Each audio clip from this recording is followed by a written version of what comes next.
मुझे छोड़कर मत जाओ माँ। शुक्र है राजकुमारी, आपको होश आ गया। अब आप ठीक हैं? तुम कौन हो? तुमने मेरी जान बचाई, तुम्हारा बहुत बहुत शुक्रिया। नहीं राजकुमारी, आपकी जान मैंने नहीं बल्कि भोला ने बचाई है। उसी ने मुझे ये जादुई गुलाब देकर यहाँ भेजा है ताकि आप ठीक हो सके। वो आपसे बहुत प्रेम करता है और आपके लिए बहुत चिंतित है। भोला कहाँ है? उसको बुलाओ, मैं उससे मिलना चाहती हूँ।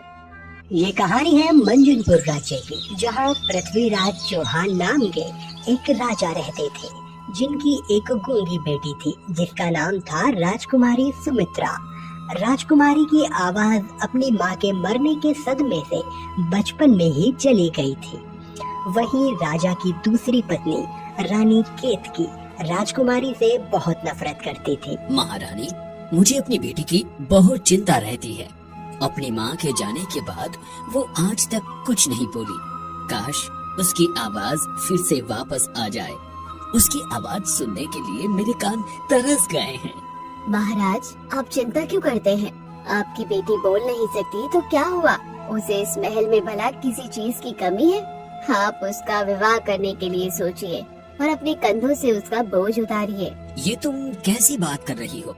मेरी बेटी मेरे लिए बोझ नहीं है। उसे देखकर ही तो मेरी सांसें चल रही हैं। महाराज, मैं तो उसका भला चाहती हूँ, इसलिए कह रही हूँ। उसका बोझ आपके सीने पर नहीं, मेरे सीने पर है।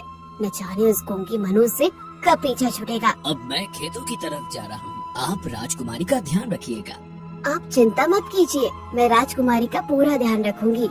राजा मंत्री के साथ खेतों की तरफ खेतों का दौरा करने चले जाते हैं।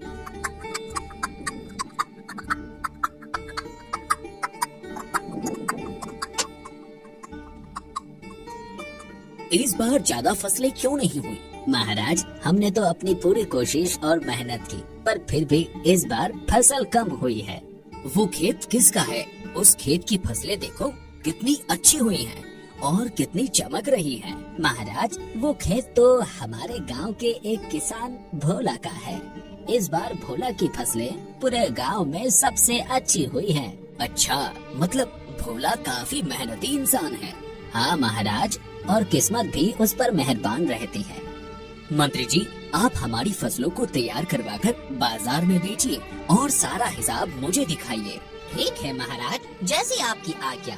इतना कहकर राजा महल वापस चले जाते हैं। इधर भोला अपनी माँ फूलवंती के साथ एक छोटे से घर में रहता था। वह काफी मेहनती और ईमानदार इंसान था। भोला अपने घर के आंगन में चारपाई पर बैठकर अपनी माँ से कहता है, माँ, तुम्हें पता है इस बार मेरी मेहनत रंग लाई है। मेरे खेतों में इस बार बहुत ही अच्छी फसल हुई है।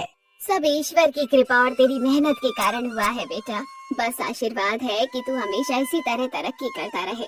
हाँ माँ, अब मैं खेतों की तरफ जाता हूँ। कुछ काम बाकी है, उन्हें करके कल खेतों की कटाई करूँगा और बाजार में फसल बेचकर बहुत सारे पैसे कमाऊंगा।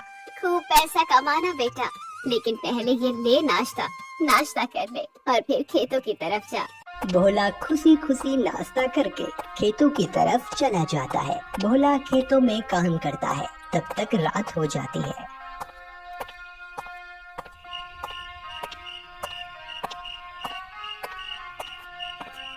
रात हो गई है, क्यों ना रोशनी के लिए मसाल जला लूं। भोला मसाल जलाता है, तभी उसके हाथ से मसाल छूटकर गिर जाती है और भोला के खेतों में तेजी से आग फैल जाती है। कोई मेरी मदद करो, मेरे खेतों में आग लग गई है। मेरी सारी फसलें जली जा रही हैं। कोई मेरी मदद करो।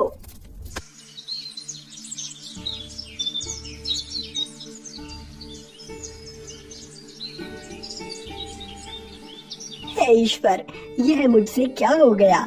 मैं तो एक पल में बर्बाद हो गया। अब मैं क्या करूँगा? भोला,